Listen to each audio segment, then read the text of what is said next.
ಶಿಡ್ಲಘಟ್ಟ ತಾಲೂಕಿನ ಸುಗಟೂರು ಗ್ರಾಮದ ಶ್ರೀಮತಿ ಮುನಿ ಅಕ್ಕಯ್ಯಮ್ಮ ಮತ್ತು ಶ್ರೀಮತಿ ಗುರಮ್ಮ ನವರ ಮಕ್ಕಳು ಹಾಗೂ ಮೊಮ್ಮಕ್ಕಳಿಂದ ತಿಮ್ಮನಹಳ್ಳಿ ಮುನಿಯಪ್ಪ ವೇದಿಕೆ ವತಿಯಿಂದ ಅಮ್ಮನಿಗೆ 75 ವಜ್ರ ಮಹೋತ್ಸವ ಕಾರ್ಯಕ್ರಮವನ್ನು ಜಂಗಮಕೋಟೆ ಕ್ರಾಸ್ ಬಳಿ ಇರುವ ಚಿಕ್ಕವೀರಮ್ಮ ಪುಟ್ಟರುದ್ರಪ್ಪ ಕಲ್ಯಾಣ ಮಂಟಪದಲ್ಲಿ ಹಮ್ಮಿಕೊಳ್ಳಲಾಗಿತ್ತು.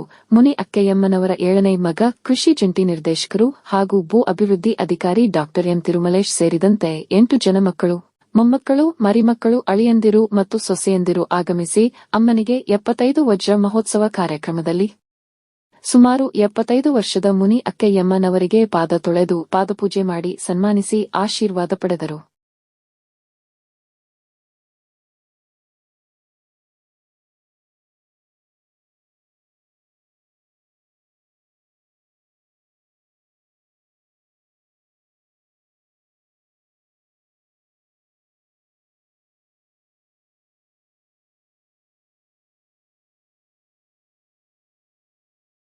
ನೋಡಲಿಕ್ಕೆ ನಮಗೆ ಈ ಕಾರ್ಯಕ್ರಮವನ್ನು ತಿರುಮಲೇಶ್ ತುಂಬ ಸೊಗಸಾಗಿ ಮಾಡಿದ್ದಾರೆ. ಆ ತಾಯಿಗೆ ದೇವರು 100 ವರ್ಷ ಆಯಸ್ಕೊಟ್ಟು 100 ವರ್ಷ ಆಯಸ್ಕೊಟ್ಟು ಸುಖ ಸಮೃದ್ಧಿಯಿಂದ ಜೀವನ ನಡೆಸಿದ್ದಾರೆ. ಇಲ್ಲ ತಾಯಿಗಿಂತ ಬಂಧು ಇಲ್ಲ ಅಂತ. ಹಾಗಾಗಿ ತಾಯಿ ಅಂದ್ರೇನೆ ಒಂದು ದೇವ್ರ ಸಮಾನ. ದೇವ್ರನ್ನ ಎಲ್ಲೋ ದೇವಸ್ಥಾನಗಳಲ್ಲಿ ಹುಡ್ಕಕ್ ಹೋಗ್ತಾ ಇರ್ತೀವಿ. ಆ ದೇವ್ರನ್ನ ಎಲ್ಲೂ ಹುಡ್ಕೋದ್ ಬೇಡ. ನಮ್ಮ ತಾಯಿ ತಂದೆ ಬೆಳಗಾದ್ರೆ ಎದ್ದ ತಕ್ಷಣ ತಾಯಿ ತಂದೆ ಕಾಲಕ್ಕೆ ನಮಸ್ಕಾರ ಮಾಡಿದ್ರೆ ಮುಕ್ಕೋಟಿ ದೇವರುಗಳೆಲ್ಲ ನಮ್ಮ ಹತ್ರ ಇದ್ದ ಹಾಗೆ ಇರುತ್ತೆ. ಹಾಗಾಗಿ ಎಲ್ರಿಗೂ ಹೇಳೋದು, ತಾಯಿ ತಂದೆನ ಆಶ್ರಮಕ್ಕೆ ದಯವಿಟ್ಟು ಯಾರೂ ಕಳಿಸ್ಬೇಡಿ. ಅವ್ರಿಗೆ ಎಷ್ಟೇ ವಯಸ್ಸಾಗ್ಲಿ, ಅವ್ರು ಎಷ್ಟೇ ಮುಗ್ಧರಾಗಿದೆ, ಅವರಿಗೆ ಎಷ್ಟೇ ಅವರು ನೆಲ ಕಚ್ಚಿ ಮಲಗಿದ್ರು ಸಹ ತಾಯಿಯನ್ನ ನೀವು ಪೋಷಣೆ ಮಾಡಿ. ಯಾಕೆ ಅಂದ್ರೆ ನೀವು ಚಿಕ್ಕವರಿರುವಾಗ ತಾಯಿ ಅಂತ ಹೇಳ್ಬಿಟ್ಟು ನಿಮ್ಮನ್ನ ಪ್ರತಿ ಒಂದು ತಾಯಿ ನಿಮ್ಮನ್ನ ಪೋಷಣೆ ಹೇಗೆ ಮಾಡಿರ್ತಾರೆ, ಹಾಗೆ ತಾಯಿಯನ್ನ ನೀವು ಸಾಯೋ ಕಾಲದಲ್ಲಿ ಎಲ್ಲರೂ ನಿಮ್ಮ ಮಗು ಅಂತ ನಿಮ್ಮ ಮಕ್ಕಳನ್ನ ಹೇಗೆ ಸಾಕ್ತೀರಾ, ತಾಯಿಯನ್ನು ಸಹ ಹಾಗೆ ಸಾಕಿ. ಇವತ್ತು ಈ ಅಮ್ಮನಿಗೋಸ್ಕರ ಇವತ್ತು ಅಮ್ಮಂದ್ರ ದಿನಾಚರಣೆ ಮಾಡ್ತಾ ಇದ್ದಾರೆ ಅಲ್ಲ. ನನಗೇನೋ ಅದ್ರ ಬಗ್ಗೆ ಗೊತ್ತಿರ್ಲಿಲ್ಲ. ಈಗ ಜಸ್ಟ್ ಇವಾಗ ಬರುವಾಗ ನನಗೆ ಅಮ್ಮನ್ ನೋಡಿ ಖುಷಿ ಆಯ್ತು. ಅಮ್ಮನ ಮಕ್ಕಳು ಮತ್ತೆ ಮೊಮ್ಮಕ್ಕಳು ಸೇರಿ ಇಂಥ ಒಂದು ಕಾರ್ಯಕ್ರಮ ಇವತ್ತು ಮಾಡ್ತಾ ಇದ್ದಾರೆ ಅಂದ್ರೆ ಅವ್ರಿಗೋಸ್ಕರ ಒಂದು ಜೋರಾದ ಚಪ್ಪಾಳೆ ಬರಲಿ. ಅಮ್ಮನ ಆ ನುಡಿಗಳು ಮತ್ತಷ್ಟು ಸುಂದರ. ಅಮ್ಮನಿಲ್ಲದ ಬದುಕು ತರುವುದು ಬೇಸರ, ಅಮ್ಮನಿಲ್ಲದ ಬದುಕು ತರುವುದು ಬೇಸರ, ಅಮ್ಮ ನಮ್ಮ ಬದುಕಿನ ಕತ್ತು ನೋಡಿಸುವ ನೇಸರ. ಅಮ್ಮ ಮಧುರವಾಗಿ ನೀಡಿದ ಆ ಮುತ್ತು, ಅಮ್ಮ ಆ ಮಧುರವಾಗಿ ನೀಡಿದ ಆ ಮುತ್ತು, ಅಮ್ಮ ನೀ ಹಾಲಿನಂತ ಬೆಳೆದಿಂಗಲಿ ತಿನ್ನಿಸಿದ ತುತ್ತು, ಅಮ್ಮ ನನಗೆ ನೀ ನೀಡಿದ 100 ಆನೆ ಬಲದ ತಾಕತ್ತು. ಅಮ್ಮ ಈ ಸಂತಸ ತಂದಿದೆ ಛಲ ಗೆಲ್ಲುವ ಜಗತ್ತು. ಅಮ್ಮ ಮರೆಯಲಾಗದ ಕ್ಷಣವಾಗಿದೆ ಈ ದಿನ, ಅಮ್ಮ ಮರೆಯಲಾಗದ ಕ್ಷಣವಾಗಿದೆ ಈ ದಿನ. ಅಮ್ಮ ಅದುವೇ ನಿನ್ನ 75 ವರ್ಷದ ಸಂಭ್ರಮಾಚರಣೆ ಸುದಿನ. ಅಮ್ಮ ಅದುವೇ ನಿನ್ನ 75 ವರ್ಷದ ಸಂಭ್ರಮಾಚರಣೆ ದಿನ. ಅಮ್ಮ ಕುಟುಂಬ ಪರಿವಾರವರೆಲ್ಲ ಸಂತಸ ಪಡುವ ಸುದಿನ. ಅಮ್ಮ ನೀ ನೀಡು ಕುಟುಂಬಕ್ಕೆ ಆಶೀರ್ವಚನ ಅಂತ ಹೇಳುತ್ತಾ ನನ್ನ ಒಂದು ಸಣ್ಣ ಕವನವನ್ನ ಅಮ್ಮನಿಗೆ. ಏನನ್ನ ಬೇಕಾದ್ರೂ ಪಡ್ಕೊಳ್ಬೋದು ನಾವು, ಆದರೆ ಹೆತ್ತ ತಾಯಿಯನ್ನ, ತಂದೆಯನ್ನ ನಾವು ಪರ್ಯಾಯವಾಗಿ ಇನ್ನೊಂದು ಕಡೆಯಿಂದ ಪಡೀಲಿಕ್ಕೆ ಸಾಧ್ಯ ಇಲ್ಲ. ಅದಕ್ಕೆ ಆಲ್ಟರ್ನೇಟಿವ್ ಇಲ್ಲ. ಅಕ್ಕಪಕ್ಕದ ಮನೆಗಳಲ್ಲೆಲ್ಲ ನಾವು ಚಿಕ್ಕಪ್ಪ ಅನ್ಬೋದು, ದೊಡ್ಡಪ್ಪ ಅನ್ಬೋದು, ಅಣ್ಣ ಅನ್ಬೋದು, ಅಂಕಲ್ ಅನ್ಬೋದು, ಆಂಟಿ ಅನ್ಬೋದು. ಆದರೆ ಅಪ್ಪನ ಮಾತ್ರ ಅಪ್ಪ ಅಂತೀವಿ, ಅಮ್ಮನ ಮಾತ್ರ ಅಮ್ಮ ಅಂತೀವಿ. ಸ್ವಲ್ಪ ಪ್ರೀತಿ ಜಾಸ್ತಿ ಆದರೆ ಅಕ್ಕಪಕ್ಕದ ಮನೆಯವರು ನಮ್ಗೆ ಏನಾದ್ರು ಸಣ್ಣ ವಯಸ್ಸಿನಲ್ಲಿ ಸಹಾಯ ಮಾಡಿದ್ರೆ, ಊಟ ಕೊಟ್ಟಿದ್ರೆ, ಬಟ್ಟೆ ಕೊಟ್ಟಿದ್ರೆ, ಮೈ ಬೆಳೆದಿದ್ರೆ, ಮೈ ಸೋಲಿದ್ರೆ ಅವರು ಕೂಡ ಅಮ್ಮ ಅಂತೀವಿ. ಆದರೆ ರಕ್ತ ಹಂಚಿಕೊಂಡು ಜನ್ಮಾಡಿದ ಅಮ್ಮನ ಜಾಗವನ್ನ ಯಾವತ್ತೂ ಕೂಡ ತುಂಬಲಿಕ್ಕೆ ಸಾಧ್ಯನೇ ಇಲ್ಲ. ಸೊ ಹಾಗಾಗಿ ನಮಗೆ ಇಲ್ಲಿ ಕೂತಿರೋರಿಗೆ, ನಿಂತಿರೋರಿಗೆ ಒಂದಷ್ಟು ಪ್ರಶ್ನೆಗಳಿರ್ಬೋದು. ನಾವು ಬೇರೆ ಬೇರೆ ಕಾರ್ಯಕ್ರಮ ಅಟೆಂಡ್ ಮಾಡಿದ್ದೀವಿ. ಇದೇನು ವಿಶೇಷ ಪ್ರಯೋಗ ಆಗಿದೆ ಅಂತ. ನಾವು 8 ಜನ ಮಕ್ಕಳು.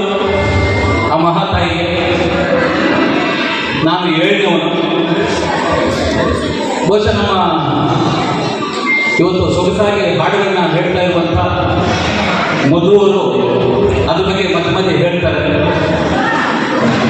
8 ಜನ ಮಕ್ಕಳಲ್ಲಿ ದೊಡ್ಡ ಮಗಳು ಚಿನ್ನಮ್ಮ, 2ನೇ ಮಗಳು ನಾರಾಯಣಮ್ಮ, 3ನೇವರು ಒಬ್ಬ ಮಗ, ದೊಡ್ಡ ಮಗ ನಮ್ಮ ಅಣ್ಣ ಇವತ್ತು ಇಲ್ಲ.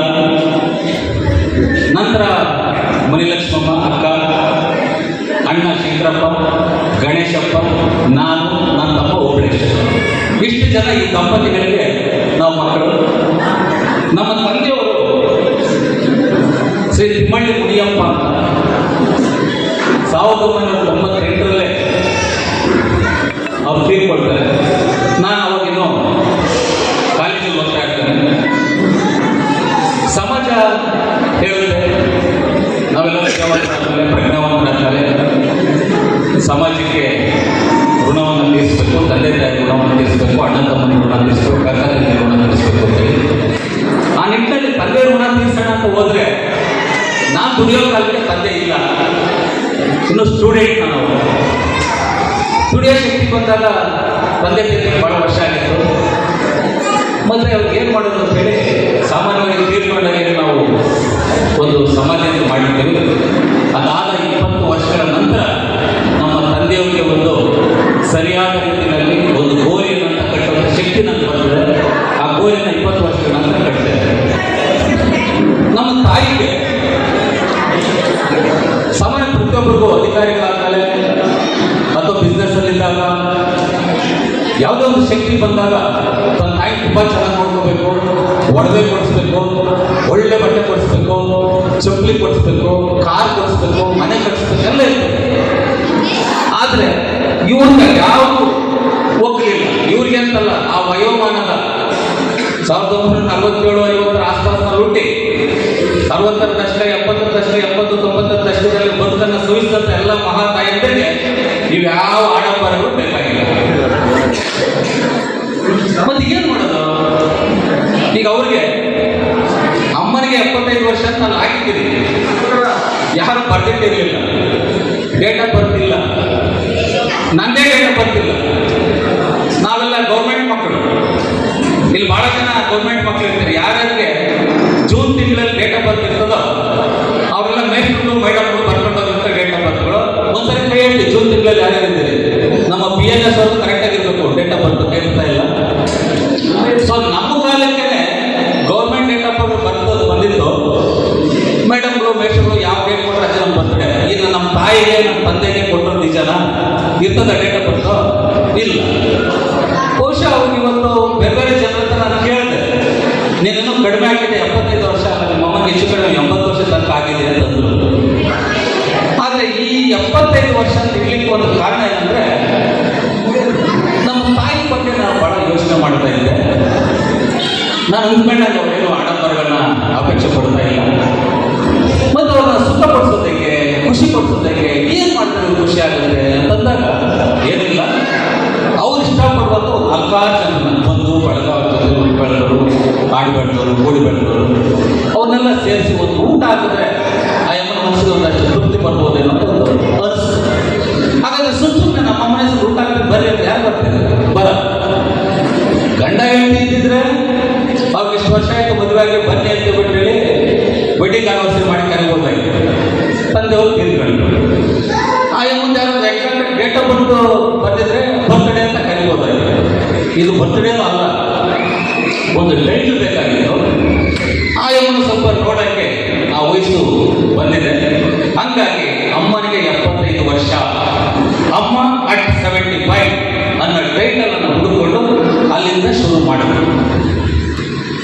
ಈ ಅಮ್ಮ ಅಟ್ 75 ಕತೆ ಈ ಸಾಮಾನ್ಯ ಜನಗಳನ್ನ ಕರಿಬೇಕು ಅಂತಂದ್ರೆ ಸಮಾಜದಲ್ಲಿ 25 ವರ್ಷಕ್ಕೆ, 75 ವರ್ಷಕ್ಕೆ, 50 ವರ್ಷಕ್ಕೆ, 100 ವರ್ಷಕ್ಕೆ ಜುಬ್ಲಿಗಳನ್ನು ಮಾಡ್ತಾರೆ. Silver jubilee, golden jubilee, diamond jubilee, ಶತಮಾನೋತ್ಸವ, ಸೆಂಟೆನರಿ ಅಂತ ಕರೀತಾರೆ. ಹಾಗಾಗಿ ಇದನ್ನು ಆಯ್ಕೆ ಮಾಡ್ಕೊಂಡೆ. 75ನೇ ವರ್ಷ ಡೈಮಂಡ್ ಜುಬ್ಲಿ, ವಜ್ರ ಮಹೋತ್ಸವ ಅಂತ ಹೇಳಿ ತಾವೆಲ್ಲ ಸ್ಪಂದಿಸಿದ್ರಿ, ಬಂದಿದ್ರಿ. ಇವತ್ತು ಅವ್ರ ಬಗ್ಗೆ ನಾನು ಹೆಚ್ಚಿಗೆ ಮಾತಾಡಬಾರ್ದು. ಒಂದಷ್ಟು ಜನ ನಮ್ಮ ನೆಂಟರು ಬಂದು ಬಳಗ ಅವ್ರನ್ನ ನೋಡಿರೋರು ಬೆಳೆದಿರೋರು ಅವ್ರು ಒಂದು 2 ಮಾತು ಯಾರು